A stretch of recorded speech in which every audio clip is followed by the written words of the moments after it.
The information featured in this program is general in nature and therefore should not be relied upon. Guests appearing on the program may have commercial arrangements with some of the companies mentioned.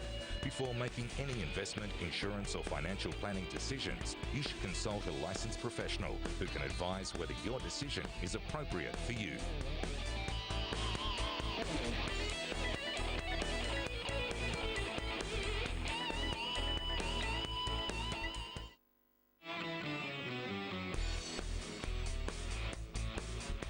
Hello and welcome to Your Money Your Call. I'm Julia Lee from Bell Direct. Tonight we're taking your questions on shares, so please give us a call. Our phone lines are open and the number is 1300 30 34 35, or you can always email us on yourmoney@skynews.com.au.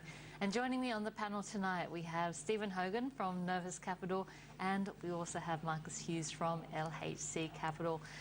And what a day to be having Your Money Your Call about shares, the extreme volatility that we've seen in the markets, especially with those high growth, high momentum stocks. So let's start by asking our panel tonight whether they think that this is just a mild pullback or the start of a deeper correction.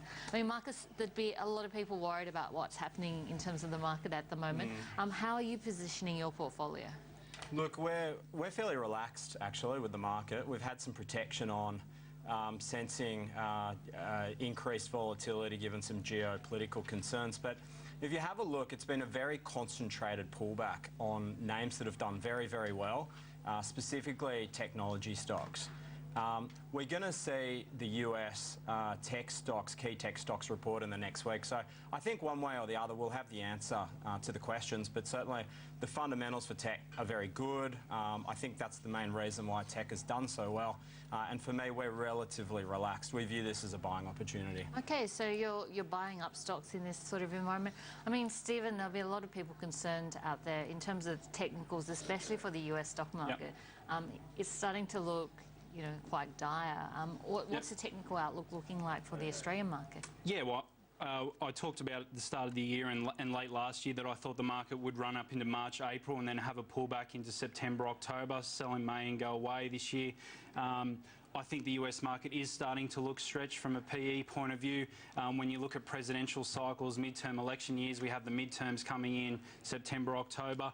Generally, that will mean that particular year that you'll get quite a large correction going into the midterm election year. So I think we could have a 10 to 15% pullback here in the US market in a very quick amount of time, but then it will represent a very, very strong buying opportunity in the market. Generally, once the midterm elections take place, the market bounces back very strongly to finish the year, and 2015 should also be a stellar year, not only on the US market again, but also on the Australian market. So I'm putting clients into cash here, largely into cash, around about 50% into cash. We're also writing covered calls to generate income because I think it's looking stretched. And then we'll be buying very aggressively September, October if the correction comes. Okay, so technical and a fundamental outlook there. We do have our first caller on the line, so let's go straight to William. William, welcome to the program. What's your question tonight? Thanks, Julia, for taking my call. Good evening to you and the panel. My question is on Mincor, MCR. It's a nickel play. Some of the nickel stocks did very well on yesterday on the down market day, and it's a good dividend play, healthy balance sheet. I'm just wondering what it's like for a short-term trade. Sure, so having a look at Mincor on a historical basis, the dividend yield is 4.9%, and Mincor shares reaching multi-year highs over the last couple of sessions, like some of the other nickel miners out there, such as Western Areas, and really on the back of the underlying commodity doing quite well. In fact, we've seen nickel prices hitting a 13-month high, helped along by that ban on raw ores by Indonesia. But in particular, let's focus in on Mincor. We might start off with a technical view, and if we could just get a chart of Mincor Resources up, MCR is the stock code. I mean, just over the last couple of weeks, Stephen, Mincor's looking extremely well. What do you do when you see a breakout like this? Yeah, well, I guess the key level that everyone was sort of waiting to see if it would break was that 74-cent level where we saw weakness previously. It looks like, you know, we've gone up to 90 cents and it's rejected that level quite strongly. Volumes have been quite good on the way up. So look, everything's looking good. We may see a bit of change in polarity here, and that 74-cent level may now become a support level. So it may look like we get a little bit of a correction here, but yeah, nickel price doing well. It's not one that I'm running out to buy at the moment, but I'll certainly keep an eye on it. I'd recommend small positions on this one if you're going to take a position on it relative to your overall portfolio. Okay, so a small position in terms of Mincor. I mean, the stock's up 21% in the past week, Marcus. Would you be buying on the back of the momentum that we're seeing, or would you be cautious? Look, I'd be cautious buying something or chasing a company that has had such an appreciation in such a short period of time, absent news flow. But I will commend it for paying a dividend. It's very unusual for resource companies to pay dividends. So clearly, there's a good management team in place. They care about shareholder returns. They care about how they use their shareholders' capital. So for me as well, it'll be one for the watch list. Okay, so one for the watch list. I mean, Mincor shares have really been going up since the 7th of April, where we did see an upgrade on some of the intersections at Mariners Mines as well, but some of the other nickel plays also doing quite well on the market. And just having a look at those commodity-based stocks, we have seen a lot of them bucking the trend. At the moment, we're seeing a lot of concern around high growth, high momentum stocks, but you know, the nickel plays have been doing relatively well, the gold plays have been doing relatively well. We've seen the iron ore miners pulling back, but still not as much as the market. So is now the time to be getting into commodities, Marcus? What do you Well, I think now's the time. You buy things that have fallen a long way, and for me, tech's fallen a long way. And if you can identify good quality companies that have been unfairly caught up in the sell-off, they're the companies I'd be looking. I think the reason that the mining companies have done quite well is because they're not tech, and it is because the Nasdaq's pulled back so much relative to the S&P 500 that's where the weight of money's going. I think you should go the other way. Okay, so maybe going the other way. I mean, Stephen, you've always been a big fan of commodity-based stocks. Yep. What do you think at the moment? Look, there's a little thing that I talk about a lot over the last couple of years on the show called the 60-year cycle, which is a Gann cycle. It's very dominant in the commodity space. It has been pointing to the last 6 months, the commodity super cycle, another extremely good period in commodities coming up. It's certainly something that I pay attention to, and it looks like commodities are starting to trade well. I'm just a little bit concerned here on the overall market. So if I think that the overall market can pull back to 5,000, the XJO and the Dow is going to come back 10 to 15%, it'd be silly for me to go out and rush out and buy a whole bunch of commodity stocks. So I'll just be cautious over the next 6 months. If we're wrong, and the market holds up pretty well here over the next couple of months, then certainly we'd be looking at getting into commodities. But I think over the next 6 months, it's really going to be a period of picking out businesses that you know are performing really well, low PEs. If you're going to be involved in the market, probably stick away from the high end of the market over the next 6 months, because that's what's going to be, in my opinion, what's going to drive the market down. Look for those little niche sort of stocks that have done quite well. Maybe the tech space as well is something that you could look at. Okay, so it sounds like very much a defensive stance over the next 6 months before getting more aggressively growth. I think Coca-Cola is a good one on this recent pullback as well. Okay, so watching Coca-Cola, I can see you nodding as well, Marcus. Would you be buying Coke at these levels? Well, I actually covered my short position on Coca-Cola. You often see when new CEOs come in and take the helm and replace the existing CEOs been there for a long time, that they'll come out, they'll announce a big bath, they'll write down the assets, get the share price down, reset their option base, quite cheekily, I think. And so we were expecting that this month, and we also saw that play out last month with Metcash. Coke is a fantastic franchise. It's facing some increased pricing pressure both in Indonesia and in Australia, but it's an outstanding franchise. It's just about finding the mark in the sand and then getting comfortable with valuation.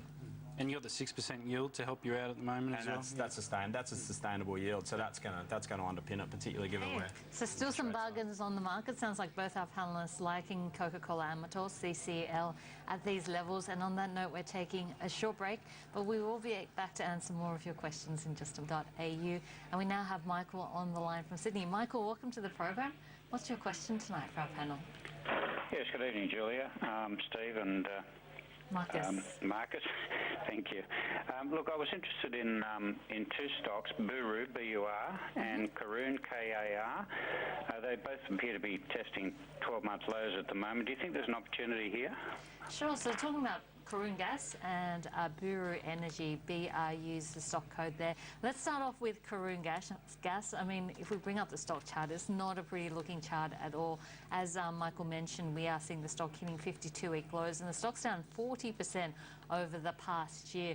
I guess one of the things market watches with companies like this is how much cash they have, and the way they're going currently, they probably have enough cash to last until around about the third quarter of the year before they really need to get a farm-in agreement at one of their key projects. And if they can do that, I think we may see the stock being re-rated perhaps a little bit. But I mean, from a technical point of view, Stephen, when you see a chart like that, I mean, what do you watch for before you jump back in on the stock? How do you know that it's not going to fall further? Well, look, I think Karoon technically and fundamentally looks pretty weak at the moment. And as much as I like the oil and gas sector over the next 5 to 10 years, Karoon's probably one that I wouldn't have in my favourites. Every now and then I look at it and get a little bit excited, and then it lets me down. You'll see there, went to a marginal new high there of $7, and now it's gone down to a marginal new low. So it's probably the right level to be buying it if you want to be involved in Karoon. But my preferred out of the two that the caller mentioned, Buru, B-R-U, is one that I like. I think they have some substantial assets. Cash should start flowing through in 2015, and I'll put it on a PE of around about 14 on forecasted earnings. That's just gone to a marginal new low here below $1.20. It's something I've talked about a lot in the show, marginal new lows, marginal new highs, but it's amazing how this pattern plays out a lot.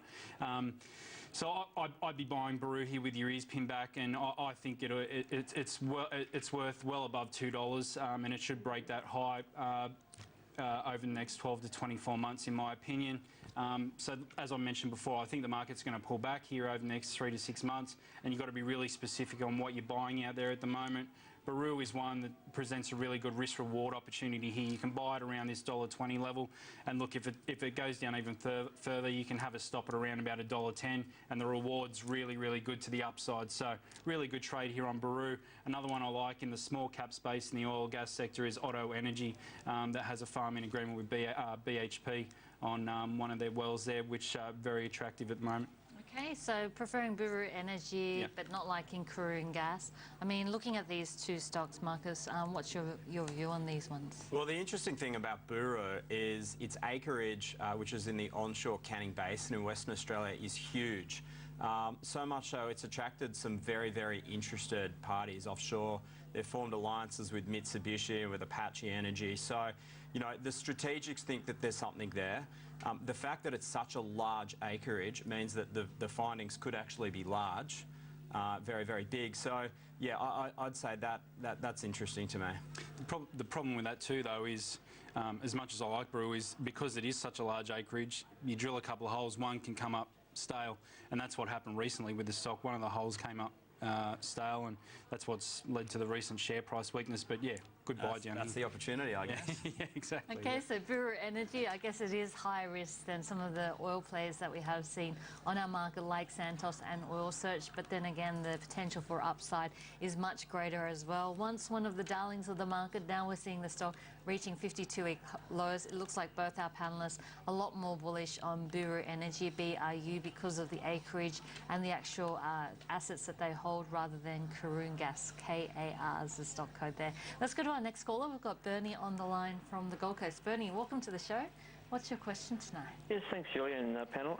It's on CSR. I rang about 2 or 3 months ago in regards with the stock. I think it was around about the early $2 mark, and I got into that, and I've still been following it up. It still seems to be going higher on decent volume. I'm just wondering what the panel's thoughts on that going forward, and whether they see the stock being over the $4 mark, and is it something that they'd still stay in, please? Sure. I mean, congratulations on getting in on CSR. It's been well supported on the back of the strength that we are seeing in the housing market. So having a look at CSR, I mean, Marcus, would you be supporting this one in the building products area? Look, I like that as a sector. I think you're well positioned. There's been a clear turn in the cycle for building approvals. We're seeing property prices rallying basically across the country, and now specifically in Queensland. I really like the Queensland cyclical residential exposure, and I think this company, it's got good market shares in the segments in which it operates. Its management team is financially disciplined and outstanding, and the macro domestically is good for it. So I would say hang on. Okay, so looking good for CSR. Now we know that they're looking at that joint venture with Boral as well, so it looks like they are going to be challenging that brick industry, which of course Brickworks has dominated so much on the East Coast. Looking at CSR, would that be your pick in the building materials space? Look, my opinion would be, I agree, it's a great sector to be in at the moment. I think it'll continue to do well. CSR itself is starting to look a little bit stretched to me. The accounting ratios are not attractive. They're down below 10% return on assets, return on equity. I'm not attracted to it for those reasons, but there's some exciting things going on in the background with CSR, and that's what's leading the share price up. I personally think I've missed the boat on this one, and I wouldn't be recommending people to run out and buy this one where it is at the moment. You know, if it pulled back to $2.80, $2.70, around about that region, I think it'd represent a good opportunity down there. I just think I've missed the boat on this one. It's been a great trade for those who have been in it, but yeah, I wouldn't be buying it here. And any technical targets? I mean, we are seeing the stock rallying very strongly. That uptrend is still very much in place. We've seen the stock up by more than 80% over the past year. I mean, Bernie's saying, will it get to $4? Do you see it getting to $4 in terms of the strength of this trend? Well, look, the previous highs were up around about $4.50. That was back in early 2009. What we're seeing from an Elliott Wave perspective on the stock at the moment is it looks to me like we're at the end of a third wave. So we should see a fourth wave, which is a messy sort of pullback. That's why I think it can get down to that $3, $2.90 region.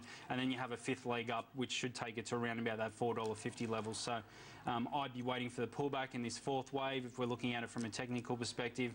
And I think it can go higher to closer to $4.50 once it does that. It's been an interesting show so far, and we've got lots more for you. And we have Michael on the line from Sydney. Michael, welcome to the program. What's your question tonight? Hi, Julia, and hi, panel. I'm calling about Talga Resources and Atlas Iron tonight. I'm looking at Talga for as a longer-term perspective. I've actually purchased stock at 19 cents last week. I just wanted to get the panel's opinion from a longer-term view for Talga, and if there's time, AGO from a short-term perspective, please. Sure. So let's start off with Talga Resources. Looking at that graphite space, very impressive performance over the last 3 months. This is a stock that's up 150%. And graphite's been doing very well. If we have a look at where the demand for graphite comes from, I think about 25% of it's used for steel, and then another 14% for use in brakes, and then 7% actually used for pencils, which is the first thing I think of when I think of graphite. But having a look at Talga in particular... Tennis rackets. Tennis rackets. Talga in particular, what do you think, Marcus? Look, Talga, it's a very small company. It's capped at around $15 million, which is both good and bad, but you should be aware of it, as I'm sure you are. They have a deposit in Sweden, which both aims to produce graphite and also an offtake product of graphite called graphene. It is a very high-grade body. It's not yet fully funded, but it does look very interesting to me. I think even though the share price is below where you bought it, I think you should probably hang on for the medium term. The company has plans to move to trial production towards the end of the year, and then into full-scale production next year. Probably needs capital to get there, but should also be a lot higher if it looks like it is going to get there. So I'd say you're pretty well positioned at the moment.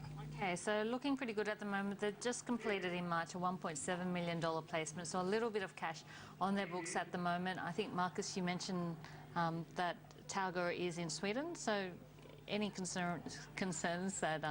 Look, Sweden's one of the more benign foreign jurisdictions that you could own a mine in. It's certainly much more so than Shiraz Mozambique deposit. So, no, look, I think it wants to get to trial production. That'll cost it $5 million towards the end of the year. So we're not entirely sure yet how we're going to get there, but it does look interesting. And I'm glad you mentioned Syrah, because that was up by 9.5%, another graphite miner. If you had to pick between the two, which one would you go for? Well, they're slightly different investment propositions. Syrah is capped at $600 million, and it's got an offtake agreement with Chinalco, whereas Talga Resources is capped at $15 million with $1 million on the balance sheet. And a dream to become a large producer of graphene, which interestingly sells at $15 million per tonne at the moment. So it's a young market. It doesn't really have any proper price discovery. So they're very different risk propositions, but they're both looking quite interesting at the moment. Okay, and both the stock performances have been phenomenal at the moment. The other stock was Atlas Iron that Michael was calling about. So looking at that iron ore space, we saw that production report coming through from Rio Tinto. It was a bit disappointing. Yep. We saw the wet season, Cyclone Christine impacting, and the adverse weather conditions January, February. And then, of course, some of the numbers coming out of China haven't been too crash hot. So what's your view on Atlas? Is this a buying opportunity? Would you be staying away? Yeah, we've got iron ore had a bit of a correction recently, as you sort of alluded to there. We're down at $124 a tonne, not quite selling as nicely as graphene, of course. But look, iron ore space, I'd probably... My opinion on Atlas at the moment is we may just build some sort of big base here around $1.20 and 80 cents here for the next 6 months. And that, to be honest, that would be reasonably a positive, seeing as though where the stocks come from, $4.50, build a nice big base. That would suggest that all the sellings come out of the stock, and then clear path going into the future. So my September-October timeframe for the markets to have a correction, possibly 10%, back down towards 5,000. That would take Atlas down to around about 80 cents, which is where the previous support levels were. That's where I'd be buying it at 80 cents. And if it got back up to $1.20 and failed to break through there, I'd just be playing that range there at the moment. Really good short to medium term trading stock, Atlas, at the moment. Not really great from a long-term perspective if you're sitting there holding it. More of a trading stock at the moment. But yeah, I think Atlas has got a really good asset there in the Pilbara, and I think they'll do extremely well over the next decade. Okay, so very attractive assets. Some of the things, I guess, going in Atlas's favour is that bounce back that we've seen in iron ore prices now around about 124 US a tonne. But watch those China numbers, because we did see those money supply numbers coming out today from China, and money supply growth, the lowest that we've seen since January 2001. And of course, tomorrow we see industrial production, retail sales, fixed asset investment, and the big one, first quarter GDP, which is expected to come in at 7.3%. Let's go to our next caller. We've got Luke on the line from Brisbane. Luke, welcome to the show. Hi, Julia. Look, the CSL's pulled back from $73 to $67. Is this a buying opportunity at this point? Sure. So having a look at market darling in the healthcare space, CSL, the shares have pulled back to almost $66. $67.10 was where they closed at today. We have seen a lot of selling in those biotechs. So is this buying opportunity? I mean, Marcus, looking at this one, are you adding to your portfolio in terms of CSL? Look, I think calling this a biotech's a little unfair, Julia. Okay, this is a quality Australian business with a global franchise, a market-leading position, and it operates in a global duopoly with pricing power and a technology advantage.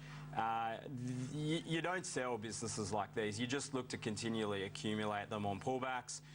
It did probably get a little bit toppy, so the pullback is healthy, but the underlying fundamentals and outlook for the business really is wonderful. So I'd be adding to that with a long-term view in mind. Okay, good point. We've seen a pullback on the back of that biotech sell-off, but CSL, just in 30 seconds, would it be a buy? How's it looking technically?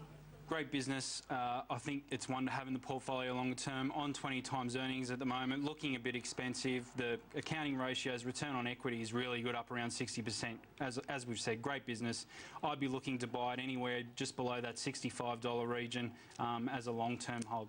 Okay, so watching for a break below $65, which you think will happen? If it breaks below 65, it's more than likely going to head towards $62, so I'd be looking to buy it in that sort of region there. Okay, so looking for a pullback to about that $65 level. We're not too far away from it at the moment. And on that note, and we now have Peter on the line from Sydney. Peter, welcome to the show.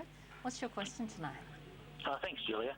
I called you a couple of weeks ago, you and the panel. I talked about NEN, Neon Energy. That day they went up 100% from 2.3 cents to 4.6, and there was some surprise about it. No news. The ASX sent them a letter. Their share price is now lower than it was before. Sure. And I wonder whether the ASX have done anything. And the second question is, the ASX at the moment gone up less than 400 points in 4 years. So it's gone up 2% per year for 4 years. The Dow Jones has gone up 6,500 points. We saw the Dow Jones go down 150 on Friday. We saw it go back up 150. We saw us go down 70. We went up 30. The SPI futures right now are telling us we're going to go down another 20. So, I mean, what's going on? We've got BHP, Rio, CSL, Macquarie, Telstra, all the banks. They've got so much money, and the only people that haven't got money are the shareholders. So what's going on with the ASX? Okay, so let's start off with Neon Energy first and have a look at Neon Energy. Very volatile ever since we saw that huge drop-off in January after some pretty bad results coming through from their Vietnamese project, which of course is the centrepiece in terms of this company. And I guess it's a good example of what happens when exploration companies don't get the result that's expected. Since then, we've seen quite a lot of volatility in terms of the shares. I know they are looking at some of their assets, some asset sales as well, and there's been a few announcements regarding those asset sales. And, you know, we've seen the stock, you know, up by 20% on a day that the announcement is made. So is it all about just shareholders getting some of their money back? What do you think, Stephen? Yeah, I think I could spend 25 minutes on this caller's questions, to be honest with you, in regards to the US market and the Australian market and so forth. Look, NEN, you touched on it there, bad drilling results. That's never bodes well for a stock in this sort of position. Got a speeding ticket from the ASX, as the caller mentioned, when it was up 100% or whatever it was. I don't know what the company's reply to that speeding ticket was. However, I don't think that's the reason the stock sold off again here recently. It's probably more just people who got in the low taking profits. It's probably going to be a bit more of a trading stock here for a little while. It's not something that I'd be rushing out to buy, to be honest with you. I think there's much more attractive assets out there, and if going into a difficult market environment, I believe over the next 3 to 6 months, it certainly wouldn't be one that I'd be looking at to buy. In relation to the caller's question to the Aussie market lagging the US market, you really just got to look at the two comparisons. Look at the Aussie dollar compared to the US dollar. US dollar's very weak. You know, the Aussie dollar's up near at parity. So very difficult situation for our economy to have an Aussie dollar up there. And then you've also got US interest rates down at 0% and have been for a long time, which stimulates our economy. And you've got, you know, bond buying programs and so forth. What has the Australian economy got? We had high interest rates. They've slowly come down to 2.5%, I think we're at now. So we're still 2.5% above the US. And we haven't had any major stimulus programs here at the moment. So you'd expect the US market to rise in that sort of environment. The good news is, I think, end of this year, 2015, will be a very good year on the Australian market, and I think we'll be up around about 6,800 by the end of 2015, and we'll play a bit of catch up. So hopefully making brand new highs for the ASX 200. I'm just going back to Neon Energy, and I've just had a look through its history, and I think Peter's calling it about March the 18th, where we saw the stock actually spiking up 70% before going into a trading halt. We saw a speeding ticket being issued by the ASX. The company saying that they have no information that they're aware may have caused this spike in price. And then when they came back online, we saw the stock down 15% in the next session, and then 18% in the next session after that. I mean, Marcus, you know, you see a stock jumping 70%, then going into trading halt.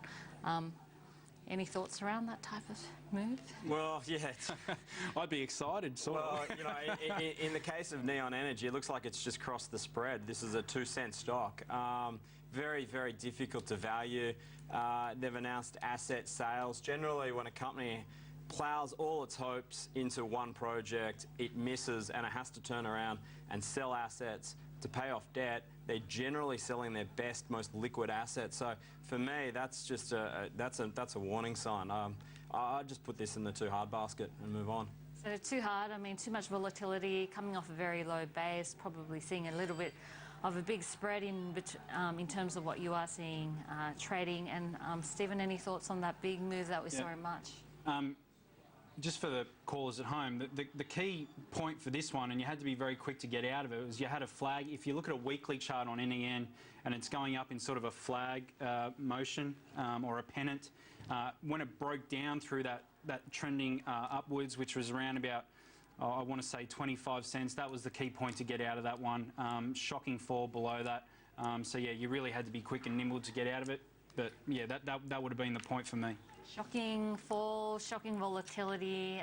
So altogether, it does look like an avoid for Neon Energy, even for the traders, because if you can't try and forecast where share price is going or earnings are going, then how do you trade it? Now it is time for a viewer email. We've got one here from Wayne, and Wayne writes, I'd like to ask the panel about a junior oiler that's actually making money, Otto Energy, OEL. What are your thoughts? So this is a very small company. OEL is the stock code. Just having a look at Otto Energy. We might start off with Stephen. What do you think? I've got to know Wayne pretty well. He emails me quite a lot, the guy who's emailed there. Look, Otto is he's spot on. For me, it's a great little business. It's gone through some difficulty over the last couple of years with some really attractive assets. They've got a really nice well, SC55, which has a farming agreement with BHP. They had some difficulty there, I think, with the Philippine government there for a while, but that looks to be put to the side now. This quarter, the March quarter, production increased 49% from last year's second quarter. Revenue increased 180%. Expenditure reduced by 46%. They're making money. They've got around about 22 million cash on the books. I think this SC55, they're going to do really well out of it. I think the company's a good little speculative one down here at 9 cents. I think you can double or triple your money in this one. So I think it's a really good one to have, and really good risk reward. You can have a stop around about 8.5. So.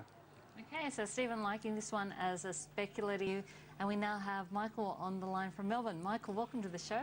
What's your question tonight?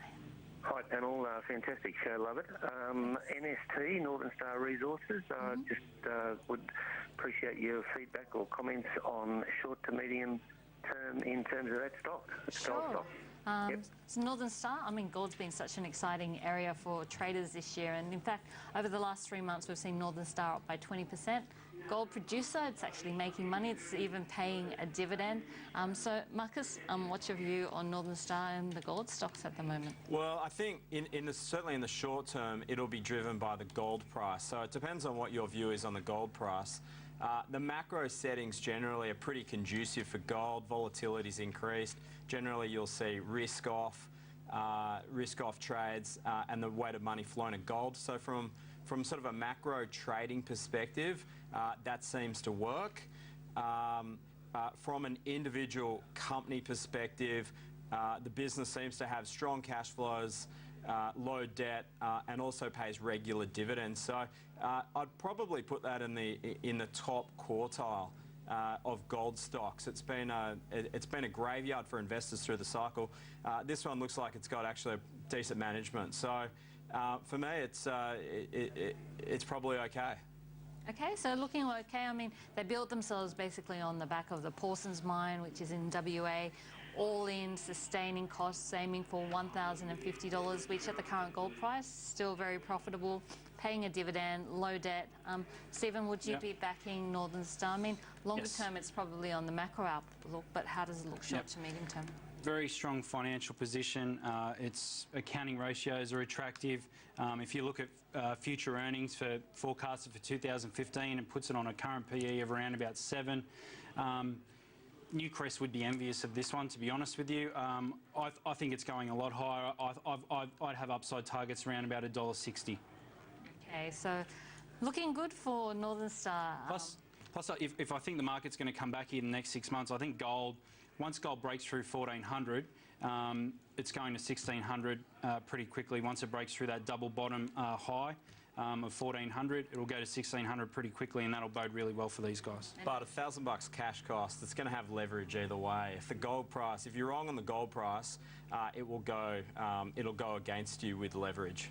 So you should be aware of that. Absolutely. So if the gold price goes up, you're going to be a big winner with Northern Star, but if it goes down, you're going to be an even bigger loser. So that leverage really hurting the gold plays last year, but certainly helping them in 2014. Time now for a viewer email. We've got one here from David, and David writes, what on earth is going on with Xero Limited? I had my eye on the stock but thought it was expensive. It's cheaper now, but I don't know why. It's probably a question a lot of viewers are asking themselves. What is going on with Xero? XRO is the stock code. We know there's high growth, high momentum stocks have been sold off. Now Xero is a stock that's down 16% since Friday to Tuesday session. So in 3 sessions, we've seen a sell-off of 16% on the back of that NASDAQ sell-off in the US. Today, the stock was up 2.2% at one stage before finishing the day down 3.7%. So what is happening here? Would you be buying? Marcus, what do you think? Look, Xero sits pretty much at the epicenter of what's going on in global volatile markets at the moment. It's a software as a service business model. It's got global markets. The accounting software is fantastic. My business uses it. We love it. One of my good friends runs the business in Australia. It's doing extremely well in sales. But it's a business that has a monetize later approach to business. So it doesn't make profits, and its revenues really are quite low. They're sort of in land grab phase where they'll look to sign up as many customers as possible all over the world, and then later on, once businesses such as my own is embedded on their product, they'll then jack the price up. And given it's a SaaS business, the economic characteristics of these businesses are a very high level of fixed costs, so incremental margins are huge.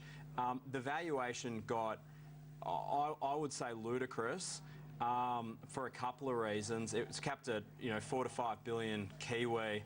It makes around 100 million of revenue. So on an EV sales multiple, it was unbelievably expensive. Also, as a conundrum of relative investing, none of the New Zealand relative fund managers owned this stock, and it went into the New Zealand indices, forcing a lot of the New Zealand fund managers to own it. Otherwise, they themselves would underperform the New Zealand benchmark.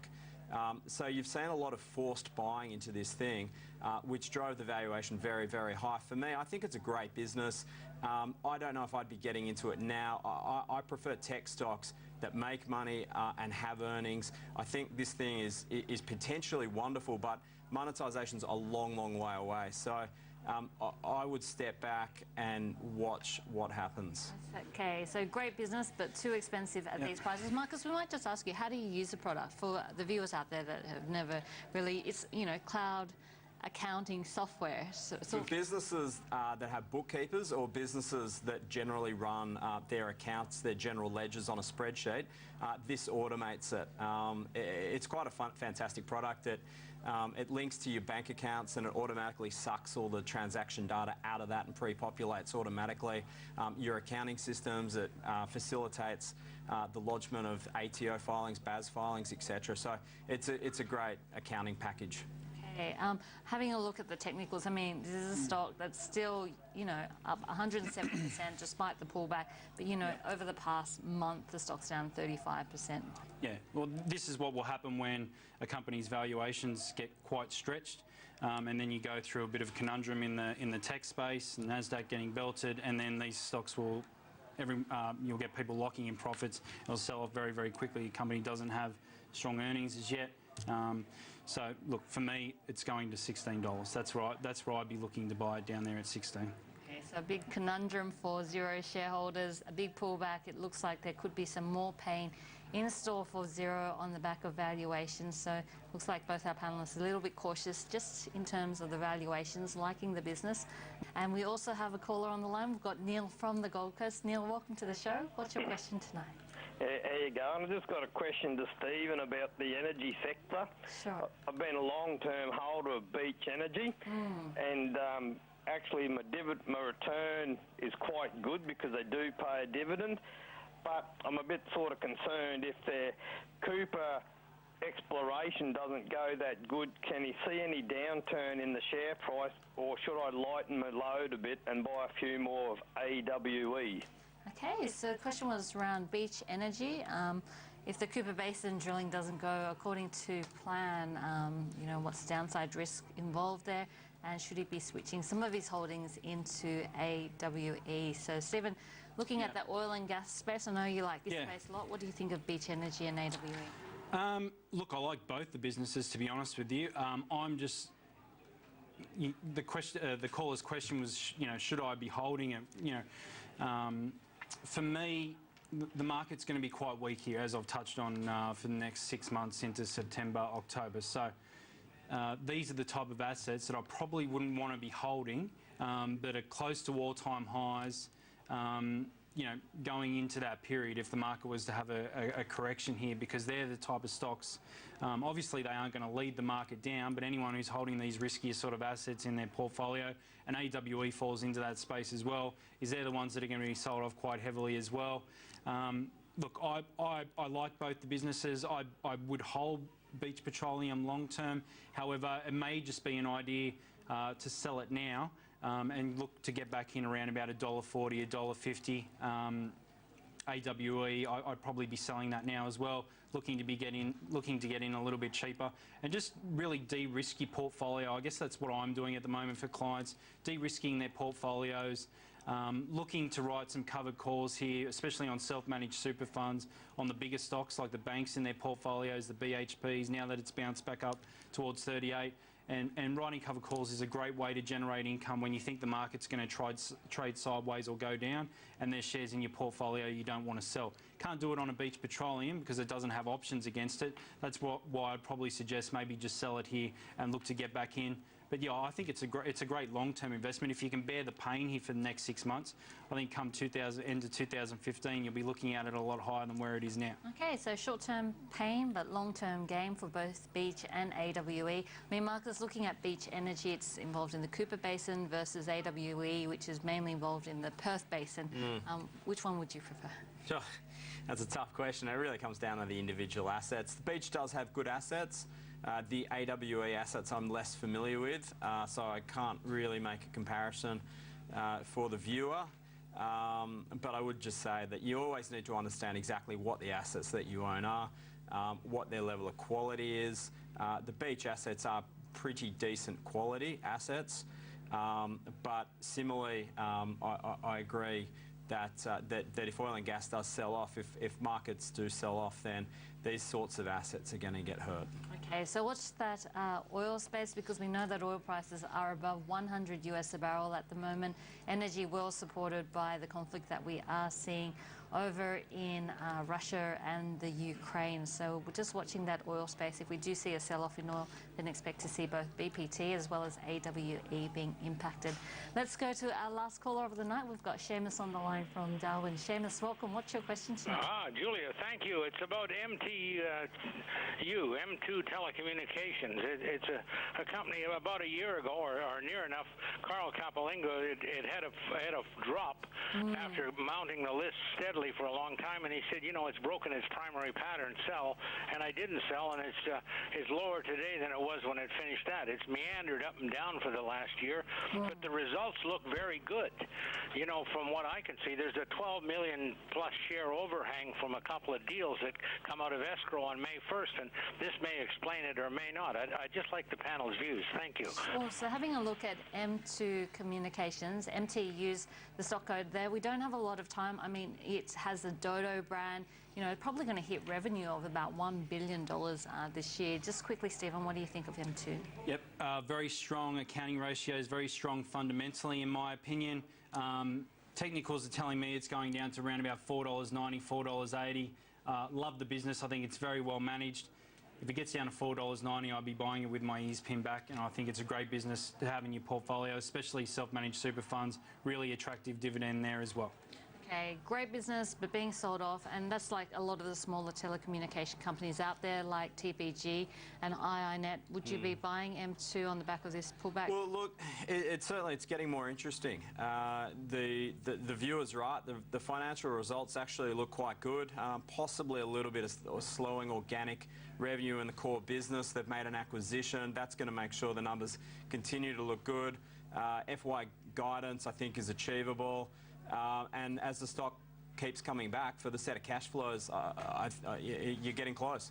Okay, so M2 Communications looking very interesting. It is pulling back at the moment. Great business. It's been having some fantastic results supported by Dodo as well as Primus. And on that note, that's all we have time for today. Thanks so much to our guests, Stephen Hogan from Nervous Capital and also Marcus Hughes from LHC Capital. And to you, our viewers, for all your calls and your emails. Until next week, I'm Julia Lee from Bell Direct. Thanks for your company. Have a great night.